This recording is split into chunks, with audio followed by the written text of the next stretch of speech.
തീയതി സമസ്തയുടെ യോഗം നടക്കാൻ പോവുകയാണത്രേ. അതിൻ്റെ കോലാഹലങ്ങൾ ഇന്നു മുതൽ ആരംഭിച്ചിട്ടുണ്ട്. വലിയ മഹാന്മാരുണ്ടാക്കിയ സ്ഥാപനമാണ്. അല്ലാഹു സുബ്ഹാനഹു വ തആല അവരെല്ലാവരെയും നല്ല വഴിയിലാക്കി തീർക്കട്ടെ. എന്തിനേറെ പറയുന്നു, എന്നെ ക്ഷണിച്ചിട്ടില്ല. ഞാൻ ക്ഷണിക്കാത്ത സ്ഥലത്തൊക്കെ പോയി വാദ പറയാനൊന്നും എനിക്ക് സാധ്യമല്ല. നിങ്ങളെ ഈ ചെറിയ രാജ്യത്തെ കാദിയൊന്നും ആയതുകൊണ്ട് എനിക്കൊന്നും വരാൻ പോകില്ല. അവിടെ നിൽക്കി കാര്യമില്ല. ഇവിടുത്തെ കാദി ഞാനൊന്നുമല്ല. അല്ലാഹു ധാരാളം. എനിക്ക് എത്രയോ 4000 ചിലഹരം മഹലിലെ കാദിയുള്ള അവരെല്ലാവരും എനിക്ക് വേണ്ടി ബയ്യത്ത് ചെയ്തിട്ടുണ്ട്. തങ്ങളുടെ കൂടെ അല്ലാതെ ഞങ്ങൾ ഒരാൾക്കും ഞങ്ങളെ പേരയിലൊക്കെ എഴുതിയിട്ടെങ്കിലും ഞങ്ങളാരും അതിന് പോകില്ല. തങ്ങൾ വന്നിട്ടല്ലാതെ കണ്ട്, തങ്ങളെ കീഴിലല്ലാതെ കണ്ട് ഈ സമസ്തക്ക് ഇനി ഒരാളുണ്ടാവില്ല. സമസ്ത കേരള ജമിയത്തുൽ ഉലമയുടെ പ്രസിഡന്റ് മഹാനായ ഞാനാണെന്നാണ്. ഞാൻ മഹാനായിട്ട് സംസാരിക്കുന്നത്. ഇതുവരെ ഞാൻ സാധുവായിരുന്നു. ഏതായിരുന്നാലും പ്രിയപ്പെട്ട ജനങ്ങളെ, കുറച്ചൊക്കെ തമാശ വേണം സംസാരിക്കും. ഒരു കൂട്ടിനുള്ള ദേഷ്യം ഞാൻ തമാശ പറയുന്ന മുപ്പര് വലിയൊരു ആര്യമാണ്. ഞാനോ അങ്ങനെ ഉണ്ടായിരിക്കുന്ന മുപ്പര് ഓർമ്മയെ ഇതിൻ്റെ സ്വഭാവമാണ്. എൻ്റെ ചെങ്ങായിമാരെ, മൂപ്പര് വലിയൊരു ആര്യമാണെന്ന ഓർമ്മയെ ഞാൻ കിതാബ് എടുക്കാൻ വേണ്ടി വന്നപ്പോൾ ഒരു കോപ്പി കൊടുത്ത് ഞാൻ നോക്കുമ്പോൾ വായിക്കാൻ കിട്ടുന്നില്ല. സയ്യിദ് സാദ് ജഹി ചുക്കുമുളകരി പല്ലി എന്നില്ല, അന്നെല്ലാം കാണും. ചുക്കുമുളക് തിപ്പരി എന്നുള്ളത് ചുക്കുമുളകരി പല്ലി ആയാലും പിന്നെ എന്താ ശരിയാവുക? തീരെ വായിക്കാൻ പറ്റില്ല. അപ്പം ഞാൻ പറയും, എന്ത് തേങ്ങയുടെ താണ്ടോ തങ്ങൾ എന്താണ് നിങ്ങൾ ഇത് ഇത്ര വലിയ ഒരു ഇതുണ്ടാക്കിയിട്ട് കാര്യം? ഞങ്ങളെത്ര വലിയ ഫുത്ബഹാനുണ്ട് എന്ന് പറയാനാണ്. എന്താണ് അതുകൊണ്ട് കാര്യം? അപ്പം അതുകൊണ്ട് പ്രിയപ്പെട്ട ജനങ്ങളെ, ഞാൻ നിങ്ങളോട് പറയണത്, അവരൊക്കെയും തോബ ചെയ്ത് മടങ്ങാനുള്ള സൽബുദ്ധി അവർക്ക് കൊടുക്കട്ടെ. നിങ്ങളാരും പേടിക്കണ്ട. നിങ്ങളെപ്പോലത്തെ സ്ഥലത്തൊക്കെ പോയി അത് പറയാനും നിന്നെക്കൊണ്ട് സാധ്യമില്ല. മറ്റന്നാൾ പത്രത്തിൽ നിങ്ങൾക്ക് കാണാം. അതിൽ ഏത് പത്രം? ചന്ദ്രികയിൽ പേരില്ല. അവർ 2 മാസം കണ്ട്, ഇവർ മാസം കണ്ട്. സമസ്തൻ്റെ സെക്രട്ടറി മാസം കണ്ടു എന്നാ പറയാം. സമസ്തൻ്റെ സെക്രട്ടറി അയാൾ കണ്ണിന് കാഴ്ചയില്ല. അപ്പം നിങ്ങളെങ്ങനെ മാസം കണ്ടെന്ന് ചോദിച്ചാൽ, കണ്ണിന് ഞാൻ കേസ് വന്നിട്ടുണ്ടായിരുന്നു. ഞാനില്ല. അപ്പം എൻ്റെ കുടിയിൽ കണ്ണാടെ കൊണ്ടുവരാൻ പ്രയാസമായി. നോക്കുമ്പോൾ ആ കണ്ണാടിയും ശരിയില്ല. അപ്പം അങ്ങനെ കേട്ട് മാസം കണ്ടു എന്നുള്ളത് അവിടുത്തെ പള്ളിക്കല മുക്രി പറഞ്ഞു എന്ന് പറഞ്ഞു. മുക്രിനെ വിളിച്ചതാണ്. മുക്രിയെ ഞാൻ കഴിഞ്ഞ ആഴ്ചയും കൂടിയിട്ട് ഖബറിൻ്റെ അവിടെ മഴ ചെയ്ത ആളെ ബഹുമാനത്തിന് വേണ്ടി ഞങ്ങളെത്തി കാശ് വന്നു. നിങ്ങൾ മാസം കണ്ട? ഇല്ല. പിന്നെന്ത്? ഇവിടെ ആകെ ലഹളയായിട്ട് അവിടെ പോത്തിന് അറക്കലും ഇതൊക്കെ. അപ്പോൾ അത് ഞാൻ മാസം കണ്ടെന്നാണ് പറഞ്ഞത്. പിന്നെ കേസിലല്ലോ. ഒറ്റ മനുഷ്യൻ മാസം കണ്ടിട്ടില്ല. പക്ഷെ എന്താണ് അട്ടിമറിക്കേണ്ടതെന്ന്? മാസം പണ്ടത് 13-ാം തീയതിയാണെന്ന് പറഞ്ഞത് 14-ാം തീയതിയായിട്ട് സ്വീകരിക്കണമെന്നായി. പിന്നെ ചന്ദ്രികൾ വായിച്ചോളെ പൊന്നാബീബന്മാരെ ഉണ്ടെന്നാ. ഞാൻ വായിക്കണ്ടെന്ന് ഞാൻ പറയണില്ല. അതിൽ വന്നു റബീഉൽ അവ്വൽ ഇത്രാം തീയതിയാണെന്ന് പറഞ്ഞത് അന്ന് പേച്ചു പോയതാണ്. അത് ഇത്രാം തീയതിയാണെന്നായി പിറ്റേ ദിവസം. കാരണം കടപ്പുറത്ത് മാസം കണ്ടുന്നേ. കടപ്പുറത്ത് ഞങ്ങളൊക്കെ കടപ്പുറത്താണ് വന്ന് താമസിക്കൽ കാര്യം. കാരണം ഈ കടപ്പുറത്തേക്ക് തങ്ങന്മാരോട് വലിയ സ്നേഹം, മീഡിയന്മാരോട്. മീനില്ലെങ്കിൽ അവർ തങ്ങന്മാരെടുത്ത് വരും, ദ്വാരിപ്പിക്കും. അങ്ങനെ വല്ല അസമായൻ്റെ പണി വെച്ചില്ലാത്ത പോയത്തക്കാർ മീനിയക്കന്മാർ ഞാൻ പോരാന്ന് പറഞ്ഞിട്ട് കടലിൽ കൊണ്ടുപോയി മീൻ കിട്ടിയില്ല ഓൻ അതിലിട്ട് കൊള്ളും. പോരത് വല്ലതൊക്കെ എഴുതി കൊടുക്കുക. ഇതിന് 10 ഉറുപ്പ്യ എന്തുകൊണ്ടിരണം? കുറച്ച് മീൻ കിട്ടിയെങ്കിൽ 10 നാളെ കൊള്ളും. വലിയ വിളവന്മാരാ. കടപ്പുറത്തെ ആളുകളോട് ഞാൻ ചോദിച്ചു, നിങ്ങൾ പൊന്ന ഹബീബന്മാരെ നിങ്ങൾ എന്തിനാണ് വന്നിരുന്നത് എടക്കുപള്ളിക്ക്? ഞങ്ങൾ അവിടെ ലഹള അടിച്ചേക്കുന്നത്. വീട്ടിൽ കുട്ടികളും ഇന്നലെ പപ്പടം പൊഴിച്ചത് നാളേക്ക് തീരും എന്നൊക്കെ ആയപ്പോൾ മാസം കണ്ടത് ഞാനാണ്ട് പറഞ്ഞതാണ്.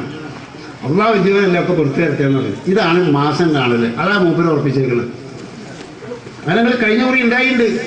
ഈ കുറി ജാമിയ നൂരിയുടെ അധ്യക്ഷനായിട്ട് സനത് കൊടുക്കുന്ന ആൾ അത് പ്രിൻസിപ്പാളാണ്. പ്രിൻസിപ്പാളല്ല, എന്താ പേരുണ്ട്? ഹജ്ജിനൊക്കെ ആളെ കൊണ്ടുപോകുന്ന ആൾക്ക് എന്താ പറയാ? അങ്ങനെയൊന്നുമില്ല. ചെയർമാൻ, ഹജ്ജിന്റെ ചെയർമാന്. ഹജ്ജിന്റെ ഏറ്റവും വലിയ ചെയർമാൻ സിഖുകാരനാണ്. അറിയോ നിങ്ങൾ? തലയെക്കെട്ട് കിട്ടിയിട്ടില്ല. സിഖുകാരൻ ഞാനറിയും. ഒരു ഹിന്ദുവാണ്. അവർക്കാണ് അതിൻ്റെ സ്ഥാനമുള്ളത്. അവരാണ് അതിനുള്ള പണി ഒപ്പിക്കുന്നത്. പിന്നെ ഇയാൾ ചെയർമാനായിട്ട് എന്താ കാര്യം? കഴിഞ്ഞതിൻ്റെ മുമ്പിലത്തെ കൊല്ലം 8 കൊല്ലം മുമ്പ് പോയി തല്ലി കിട്ടിയത് എനിക്കറിയാം.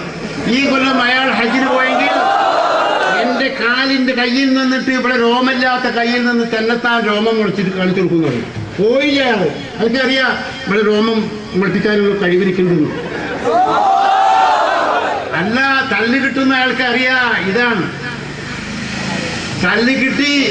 അതിൻ്റെ പുറമെ ഇവിടെ വന്നപ്പോൾ 15,000 15 ലക്ഷം ഇന്ന് യോഗം കൂടുന്ന സ്ഥലത്ത് യോഗം കൂടാൻ വെച്ചിരുന്നവർ കുമ്പുണ്ടാക്കിയിട്ടുണ്ട്. ഇവിടെ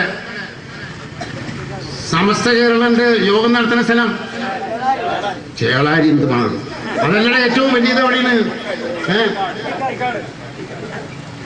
പാണക്കാട്ട് തങ്ങൾക്കും വയ്യാണ്ടിരിക്കുമ്പോൾ ഉന്തിക്കൊണ്ടുവരാൻ പറ്റുന്ന സ്ഥലം എവിടെയുണ്ടോ? പാണക്കാട് തങ്ങൾ അങ്ങേപ്പുറത്ത് വലിയൊരു സ്ഥാപനമുണ്ട്. അവിടെ വെച്ചാണ് യോഗങ്ങളൊക്കെ നടത്തല്. ലോകം തിരിയാത്ത മനുഷ്യന്മാർ. ചെങ്ങായി ചെമ്മാട് എവിടെ കിടക്കണ്, ഇതെവിടെ കിടക്കണ്? പാണക്കാടിന്റെ അതിർത്തി എവിടെയാണ്? മലപ്പുറം. അവിടെയാണല്ലോ എല്ലാവരോടും പറഞ്ഞിട്ട് ഹജ്ജിൻ്റെതൊക്കെ പറഞ്ഞിട്ട് മുസ്തഫ പൂക്കോയ തങ്ങളെന്ന മഹാൻ പോയത്. സുന്നി മഹൽ. അയാൾക്കത് പുറത്തു കൊടുക്കട്ടെ, വേണമെങ്കിൽ പുറത്തു കൊടുത്താൽ ഞാൻ പറയാം. എത്ര കള്ളത്തരം ചെയ്ത് വെള്ളിയാഴ്ച മരിച്ച് അത് പൊരുത്തപ്പെട്ടൊക്കെ ശരി. എന്തുകൊണ്ട് പോകുമ്പോൾ സമസ്തയിൽ നിന്ന് ജാമിയ നൂരിയിൽ നിന്ന് നിങ്ങളെ പുറത്താക്കിയിരിക്കുന്നു, നിങ്ങൾ നമ്മുടെ നേതാക്കന്മാരെ ആക്ഷേപിച്ച് കുഞ്ഞാലിക്കുട്ടി എന്ന ഹോജാനെയും മറ്റേ ഹോജാനെയും ഈ അഹമ്മദ് ഹോജാനെയെല്ലാം ആക്ഷേപിച്ച് അതുപോലെ തന്നെ അവിടുത്തെ വലിയതൊക്കെ നടത്തുന്ന ഒരാളുടെ ഒരു ജന്തു. അവനാണ് എല്ലാം മുനാഫിക്കും. അവന് ചൊക്കടി ഏറിപ്പോയപ്പോൾ എന്നെ കാല് പിടിച്ച് തോബ ചെയ്ത് പോയി ഓപ്പറേഷൻ ചെയ്ത് വന്നപ്പോൾ വലിയ ആളായി. പിന്നെ രണ്ടാമത്തെ ആളായി മാനുശ്രീയാർ. പെങ്കൂസിന്റെ ഭാഷയിലെ സംസാരിക്കും. പിന്നെ ഇപ്പോ മലയാളത്തിൽ ശരിക്കാരും സംസാരിച്ച് പാട്ട് പാടുമ്പോൾ നിങ്ങൾക്ക് കേൾക്കാം. അല്ലെങ്കിൽ നാളത്തെ പ്രസംഗത്തിന് കേട്ടോളൂ. അയാളുടെ ശബ്ദം ഏത് തനി പെങ്കൂസിന്റെ പ്രസംഗമാണ്. അയാളുടെ നേതാവ് വഹാബിയാണ്. നാട്ടിൽ നടത്തുന്ന ഏറ്റവും വലിയ സ്ഥാപനത്തിന്റെ മുതലാളി നാട്ടിൽ വരുമ്പോൾ ഇവൻ അത് മറച്ചു വെക്കും. വഹാബി മൗദൂദി ആരോ ഒരാളാണ്. എന്തിനായിക്കോട്ടെ അവർക്ക്. പക്ഷെ സാധാരണ വഹാബി മൗദൂദി അല്ല. 2 റക്അത്ത് അല്ല, 2 ഖുത്ബ ഓതും. അതിന് ശേഷം നിസ്കരിക്കുകയും ചെയ്യും. അല്ലാതെ ഒരു ഖുത്ബ മാത്രം ഓതി പെണ്ണുങ്ങളും ആണുങ്ങളും കൂടി കളഞ്ഞിട്ട് നമ്മളാവിക്കൊക്കെ ഉണ്ടത് പള്ളിയിൽ പോയിട്ട് നിസ്കരിക്കുക. അപ്പം അവിടെ തെറ്റായിരിക്കണം. അവനവൻ്റെ പെണ്ണുങ്ങളെ മുഖം കാണിച്ച് എല്ലാവരും തൃപ്തിയാവില്ല. ചില ആളുകൾ ഇവൻ്റെ പെണ്ണുങ്ങളെ നമുക്കൊന്ന് കാണുന്നുള്ള നിലക്കൊരിക്കൽ പോയി. അപ്പം അവള് മുഖം കണ്ടിട്ട് കളഞ്ഞിട്ട് ചേച്ചി നിസ്കരിക്കാൻ വരുമ്പോൾ ഹറാമാണ് കയ്യും. അപ്പം എല്ലാവരും നോക്കിയിരുന്നു. അവൻ പറഞ്ഞ് ഇവിടെ വരുന്ന ആളുകൾ മുഴുവൻ ആളുകളും അവനവൻ്റെ പെണ്ണുങ്ങളെ മറ്റുള്ളവർക്ക് കാണിക്കാൻ വേണ്ടി വരുന്നവരാണ്. അറബ് നാട്ടിലെ ദയ്യൂസ് എന്നാ പറയാം. എന്ത് ഓപ്പൺ നിങ്ങൾ പഠിക്കലിൻ്റെ പുസ്തകത്തിൽ കാണല്ലേ 14 ദിവസം കൊണ്ട് ഓപ്പൺ ഇംഗ്ലീഷ് എത്ര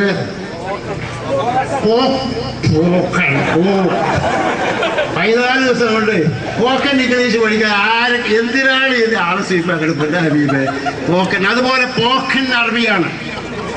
പോക്കൻ അറബി ദയ്യൂസ്. അവനവൻ്റെ പെണ്ണുങ്ങളെ കായ് കിട്ടാൻ വേണ്ടി കൂടെ ആളെ തൊളിച്ചു കൊണ്ടുപോകുന്ന മൂതായവി. ഇതിനാണ് പോക്കൻ അവിടുത്തെ ഭാഷയിൽ പറയാം. ഇവര് ദേഷ്യം പിടിച്ച് അയ്യേ നിങ്ങൾക്ക് നാളല്ലെങ്കിൽ എൻ്റെ വീടിനെ എല്ലാവർക്കും കാണിക്കാൻ ഞാൻ വരില്ല, അതുകൊണ്ട് ഞാൻ സുന്നിയത്തിലേക്ക് മടങ്ങാണെന്ന് പറഞ്ഞ് സുന്നിയായിട്ട് മടങ്ങുക ചെയ്തത്. അങ്ങനെ സുന്നികളുടെ കൂട്ടത്തിൽ കുറേ ആളുകൾ ഞങ്ങളുടെ നാട്ടിൽ മടങ്ങിയിട്ടുണ്ട്. അങ്ങനെയാണല്ലോ ശരി. ഞാൻ വിഷയം മാറിപ്പോയി. പൊന്ന ഹബീബെ അങ്ങനെ ദോഷം എനിക്കുണ്ട്. ഞാൻ ഏതായാലും ഇത് പറഞ്ഞത് സമസ്ത കേരള ജമിയത്തുലമായിൻ്റെ പ്രസിഡന്റ് ആയ ഞാൻ നാളെ മറ്റന്നാൾ പോകുന്ന ആ യോഗത്തിലേക്ക് എന്താ സംഭവിക്കുക എന്നുള്ളത് തങ്ങന്മാർക്കാ ഞങ്ങളെന്ത് ചെയ്താൽ അങ്ങനെ പറഞ്ഞു. പിന്നെ ഞങ്ങൾ ദ്വാരം പോരാണ്, ഞങ്ങളൊന്നും ചെയ്യുന്നില്ല പറഞ്ഞു. അതാണ് ഇപ്പം ഒന്നുണ്ടായത്. സംസാരിക്കാൻ നിൽക്കണ്ട, കാട് പോരിയെന്നാണ്. ഒന്നും സംസാരിക്കാണ്ടിരുന്നാലും ഞാൻ എന്തിനാ പറ്റുക? പൊന്ന ഹബീബെ എൻ്റെ ജീവിതം തന്നെ സംസാരിക്കലാണ്. ഞാൻ പറഞ്ഞില്ലേ. പക്ഷേ അത് ഇന്ന് പഴയ കാലത്താണെങ്കിൽ അത് കുറേ അധികം സാധിച്ചിരുന്നു. ഇന്ന് വയസ്സനായതുകൊണ്ട് പണ്ടത്തെ പോലെ സംസാരിക്കാൻ സാധ്യമല്ലാത്ത ഒരു ദോഷം വന്നിട്ടുണ്ട്. എന്നിരുന്നാലും ശരി, ചില ആളുകൾ മരിക്കുന്നത് വരെ സംസാരിച്ചവരുണ്ട് അല്ലേ?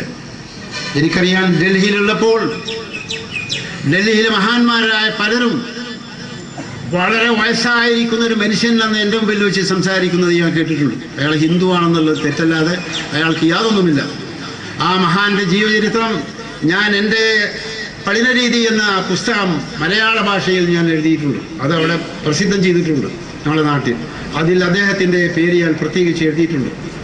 ഗോപാലൻ നായരുടെയും ഗാന്ധിജിയുടെയും അതുപോലെ തന്നെ ഇവിടെ സേവനം ചെയ്തവരെയും എല്ലാം ഏത് നിലയിലാണ് ഇസ്ലാമിന് വേണ്ടിയും നാട്ടിന് വേണ്ടിയും അവർ സേവനം ചെയ്തത് കഴുത്ത് കാണിച്ചു കൊടുത്തതെല്ലാം ഞാൻ വിവരിച്ചിട്ടുണ്ട്. നല്ല ആളുകളെ സംബന്ധിച്ചും അവർ ഞാൻ വിവരിച്ചിട്ടുണ്ട്. ഏതായിരുന്നാലും ഇന്ന് നടക്കാൻ പോകുന്ന യോഗം നടക്കുന്ന സ്ഥലം നിങ്ങൾക്കറിയോ? സിനിമാ ഹാളിൽ നിന്നാണ് പുറപ്പെട്ടിട്ടുള്ളത്. സിനിമ ഹാളല്ലേ അല്ലേ? നാളെ നടക്കാൻ പോകുന്ന യോഗത്തിന് കോഴിക്കോട് സിനിമാ ഹാളിൻ്റെ മുമ്പിലുള്ള സ്ഥലത്തിൽ വരണമെന്ന്. ഇന്ന് നാളെ മറ്റന്നാൾ നടക്കാൻ പോകുന്ന യോഗത്തിൻ്റെ ഉദ്ഘാടനം ചെയ്യുന്നത് എന്നോടൊരാൾ പറഞ്ഞാണ് പൊന്ന ഹബീബ്. ഞാനതൊന്നും വായിക്കലില്ല, ഞാൻ തന്നെ ഇപ്പം കണ്ടതാണ്. ആളുകൾ കൂടാൻ വേണ്ടിയിട്ട് സ്ഥലം പറഞ്ഞു കൊടുത്താണ്. എന്നാലും അത് വളരെ വടക്കായിപ്പോയി. കാരണം സമസ്ത കേരള ജമിയത്തുൽ ഉലമ ജാമിയ നൂരിയിൽ നിന്ന് രണ്ടാൾ ഒരേ സമയത്താത്ര പഠിച്ചിട്ടുള്ളത്. ഒന്ന് മിസ്റ്റർ മാനു മുസ്ലിയാർ ആയിട്ട് പറയുന്നത്, ഒന്ന് മറ്റേ ഉമർ ബാഫക്കി അല്ല ഉമർ അലി തങ്ങൾ. രണ്ടാളും ഒരു കൊല്ലത്തിലാണ് ഇത്രേ പഠിച്ചിട്ടുള്ളത്. ഈ പണ്ടാര സ്ഥലത്ത് നിന്ന് നമ്മൾ എന്നാണ് വേറിട്ട് പോകാമെന്നും കൂടി അവർ അന്ന് ദ്വാ ചെയ്തിട്ടുണ്ട്. ഇത്രേ അന്ന് പണ്ടാര സ്ഥലമായിരുന്നു, പഠിക്കണം. ശംസുലുലമ ഉണ്ടായിരുന്നു, തടിച്ചു കൊല്ലും. ഇന്ന് അവരാണ് അതിനെ നിയന്ത്രിക്കുന്നത്. ഒരാൾ അധ്യക്ഷൻ, ഒരാൾ അതിൻ്റെ ഉദ്ഘാടനം, വേറൊരാൾ ഇവിടുത്തെ ചരിത്രം, സമസ്ത കേരളയിൽ ആരൊക്കെ കഴിഞ്ഞു എന്ന്, ആരൊക്കെ ഉണ്ടായി, മുദരിസന്മാർ ആരൊക്കെ മരിച്ചിരുന്നു. ഞാൻ വിചാരിച്ച് കഷ്ടകാലത്തിന് എൻ്റെ പേരേറ്റ് ചെയ്തു പഠിച്ചവനെന്ന്. അൽഹംദുലില്ലാഹ് എൻ്റെ പേരായിട്ടില്ല. 5-6 പേരുണ്ട്. ആയി ഞാൻ വിളിച്ചു നോക്കിയപ്പോൾ ഞങ്ങൾ വിളിച്ചിട്ടൊന്നുമില്ല, വെറുതെ ഇരിയാന്നാണ് പറഞ്ഞത്. എന്താ അങ്ങനെ ആയിക്കോട്ടെ. ഏതായിരുന്നാലും പൊന്ന ഹബീബന്മാരെ, നമ്മുടെ നാട്ടിൽ സമാധാനം ചെയ്യേണ്ടവരാണ് നമ്മൾ. ഞാൻ നിങ്ങളെ ചെറിയ രാജ്യത്ത് വന്ന് പ്രസംഗിക്കാൻ എന്നെ ക്ഷണിച്ചത് ഞാൻ വളരെ ക്ഷീണമായിട്ട് മടങ്ങാൻ വിചാരിച്ചതായിരുന്നു. പക്ഷെ എന്നെ ഞാൻ ആരാണെന്ന് മനസ്സിലാക്കേണ്ട ഒരു കടമയുണ്ടായിരുന്നു. ഇവിടുത്തെ തങ്ങളുടെ കുടുംബത്തിൽപ്പെട്ടതും എൻ്റെ ഉമ്മയുടെ തറവാട്ടുകാരുമായ ഏറ്റവും വലിയ പ്രശസ്തി നേടിയവരും സ്വത്തുക്കാരും ഇന്നും പല വക ചികിത്സകൾ ഇന്നത്തെ സമ്പ്രദായത്തിൽ ചെയ്തു വരുന്ന അത് തെക്കാണ്. അറിയോ നിങ്ങൾ? എടപ്പുള്ളി മുതൽക്ക് ഇങ്ങോട്ടുള്ള സ്ഥലം. ആ തങ്ങന്മാരുടെ കയ്യിലാണ് അവിടുത്തെ പള്ളികളും എല്ലാം. എന്തിനേറെ പറയുന്നു, മലയുടെ മുകളിലേക്ക് ബാവര് വെട്ടുന്നു, തടുക്കുന്നു എന്നൊക്കെ പറയണില്ലേ? അവിടെ ഒരു പള്ളിയുണ്ട് കയറിപ്പോണ സ്ഥലത്ത്. ആ പള്ളിയുടെ ഭരണം നിങ്ങളുടെ മുമ്പിൽ സംസാരിക്കുന്ന പോക്കൺ ഇംഗ്ലീഷ് അറിയാത്ത ഞാനാണ് ഈ പോക്കൺ അറബിയിൽ സംസാരിക്കുന്നത് ഞാൻ. അവിടെ ഒരു മുസ്ലിയാരെ നിശ്ചയിച്ചിരുന്നു. മുസ്ലിയർ പോക്കറ്റ് അടി നടത്തുന്നുണ്ടെന്ന് വേറെ അറിഞ്ഞപ്പോൾ ഞാൻ വേറൊരാളെ നിശ്ചയിച്ചു. അത് മുരളിയാണ്, കരുണാകരൻ്റെ മോൻ മുരളിയല്ല പൊന്ന ഹബീബെ, അല്ലാത്ത വേറൊരു മുരളിനെയാണ് ഞാൻ അവളെ നിശ്ചയിച്ചത്. അയാൾ വളരെ നിഷ്പക്ഷമായി ആ കാര്യം നടക്കുന്നുണ്ട്. എനിക്ക് കണക്കേറും. വൈദ്യർ പിന്നെ തൽക്കാലം ഇളകരാകുമ്പോൾ ചായ കുടിക്കാൻ പോകും, മറ്റ് മുത്താലിമീങ്ങൾക്കൊക്കെ കാശ് കൊടുക്കും. ഞാൻ പൊരുത്തപ്പെട്ടതൊക്കെ തന്നെയാണ്. ഇനി വൈദ്യന്മാർ ഈ സദസ്സിലുണ്ട്. ഞാൻ പോകുമ്പോൾ എൻ്റെ കാറിന് കണ്ണിൽ തെറിയുണ്ട് പൊന്ന ഹബീബന്മാരെ. ഞാൻ പൊരുത്തപ്പെട്ടതാണ്. ആ കാര്യം ഞാൻ കൊണ്ടുവരലുമില്ല. ഏതായിരുന്നാലും ശരി, എനിക്ക് നിങ്ങളോട് പറയാനുള്ളത്, മറ്റന്നാൾ നമ്മുടെ നോട്ടീസ് നിങ്ങൾക്കുണ്ടാവും. അതല്ലെങ്കിൽ നമ്മുടെ സ്വന്തം പത്രമുണ്ട്, അല്ലെങ്കിൽ വേറെ പത്രങ്ങളുണ്ട്, മാതൃഭൂമിയോ അല്ലെങ്കിൽ മനോരമ, ഏതെങ്കിലും പത്രം ഉണ്ടാവും. ഇങ്ങനെയുള്ള പത്രങ്ങളിലെല്ലാം നിങ്ങൾക്കറിയാം ജാമിയ നൂരിയയുടെ സനദ് ദാനം അത് ഒരിക്കലും ശരിയല്ല എന്ന് നിങ്ങൾക്ക് അറിയും. എന്തായിരുന്നാലും ഞങ്ങൾ നടത്തുമെന്നൊരു വാശിയുണ്ടെങ്കിൽ അവരെ ഏറ്റവും വലിയ തെറ്റിൻ്റെ പേരിൽ ശിക്ഷിക്കാനുള്ള വഴിയും ഞാൻ കണ്ടുവച്ചിട്ടുണ്ട്. ഞാനത് തുറന്ന് പറയണല്ല. ഒരു ഹിന്ദു സ്ത്രീയെ തല്ലിക്കൊന്ന് കുഴിച്ചിട്ട സംഭവം അവിടുത്തെ മുക്രി പറഞ്ഞപ്പോൾ മുക്രിയെ തല്ലുകയും ആ കേസ് പിൻവലിക്കാൻ വേണ്ടി പോലീസിന് കാശ് കൊടുത്ത് ഏറ്റവും വലിയ മൂതാവി അയാളുടെ ആളാണ് ഈ മാനുമുഷിരിയെ. അവനെ ഞാൻ ആ കല്ല് ഏറ്റവും വലിയ അവൻ വലുത് പിടിക്കുകയാണെങ്കിൽ ആ ശവം ഞാൻ അവനെ കൊണ്ട് കോരിക്കും ഇൻഷാ അല്ലാഹ്. ഇത് പാവപ്പെട്ട ക്രിസ്ത്യൻ ഒരു ഹിന്ദു സ്ത്രീയാണ്. എന്തിനെ അവളെ തല്ലിക്കൊന്നു? ഇവന്റെ അനാവശ്യത്തിന് വഴിപ്പെടാത്തതിന്റെ പേരിലാണോ? പിന്നെ അതുപോലത്തെ അനവധി ആളുകളെ തൂക്കുമരത്തിൽ കയറ്റുമ്പോൾ കുഞ്ഞാലിക്കുട്ടിനെ എന്തുകൊണ്ട് തൂക്കുമരത്തിന്റെ പേരിൽ കയറ്റുന്നില്ല? റഹ്മാനായ തമ്പുരാനെ, എങ്ങനെയാ മടങ്ങുക? ഇതൊക്കെ ഞാൻ തുറന്നു പറയാൻ ധൈര്യമുള്ളവനാണ് ഞാൻ ോട് മുസാഫഹത്ത് ചെയ്തുകൊണ്ട് ബൈഅത്ത് ചെയ്തവനാണ്. എന്നോട് ആർക്കെങ്കിലും എതിർക്കാൻ സെഹർ ചെയ്യാൻ ധൈര്യമുണ്ടെങ്കിൽ സെഹർ ചെയ്യുക. മറിഞ്ഞടിച്ച് റോട്ടിൽ മരിച്ച സംഭവം 6 മാസം മുമ്പാണ് കഴിഞ്ഞത്. അറിയോ നിങ്ങൾ? സാധ്യമല്ല. എന്തുകൊണ്ടത് ചെയ്തവൻ ഇന്നും അത് കാല് പിടിച്ചിട്ട് നടക്കുകയാണ്. അവനൊന്ന് പരീക്ഷിച്ച് നോക്കിയതാണ് എന്നോടൊന്ന് ഷെയർ ചെയ്യാമെന്ന്. ബഹുമാനപ്പെട്ട മദീൻ ശൈഖ് റളിയല്ലാഹു അൻഹുവിന്റെ കയ്യാൽ എല്ലാവർക്കും അറിയാം, മഖാമിൽ വെച്ച് എനിക്ക് ബൈഅത്ത് ചെയ്ത മദീൻ ശൈഖ് അവരുടെ പൊരുത്തം കൊണ്ട് അല്ലാഹു സുബ്ഹാനഹു വ തആല എനിക്ക് വേണ്ടി ആരെങ്കിലും സെഹർ ചെയ്താൽ സെഹർ മറിഞ്ഞടിച്ചുകൊണ്ട് അവർ റോട്ടിൽ കിടന്ന് മരിച്ച് അവൻ്റെ ശവം കൊണ്ടുപോകുവാൻ, മയ്യത്ത് കൊണ്ടുപോകുവാൻ ആ മുതലാളി ചെക്കനെ എൻ്റെ കാശിലാണ് കൊണ്ടുപോയത്. നിങ്ങളെ നാട്ടിൽ വന്ന് അന്വേഷിക്കുക. കുടുംബം എന്നും മുതലാളിമാരാണ്. എന്തിനേറെ പറയുന്നു, അതിൻ്റെ കുടുംബാദികൾ ഈ പ്രദേശത്തെ വലിയ മുതലാളിമാർ, കച്ചവടക്കാരാണ്. ഞാൻ ആ സംഗതിയിലേക്ക് നീങ്ങുന്നില്ല.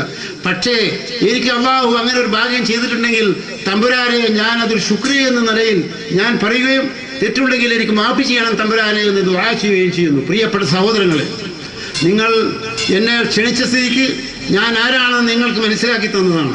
ശംസുൽ ഉലമ എന്നെ ആരെന്ത് പറഞ്ഞാലും നിങ്ങളെ കാല് പിടിക്കുമെന്ന് പറഞ്ഞ് അവരെല്ലാം കാല് പിടിച്ച് അവസാനം ശുവക്കേട് മാറിയപ്പോൾ എനിക്ക് എതിർത്ത് കള്ളപ്പണമുണ്ടാക്കിയ തമ്മാടികളാണ് ഇന്ന് സമസ്ത കേരള ജമിയത്തുൽ ഉലമായുടെ സന്നദ്ധാനത്തിൻ്റെ നേതാവികൾ എന്ന് നിങ്ങളോട് പറയുന്നു.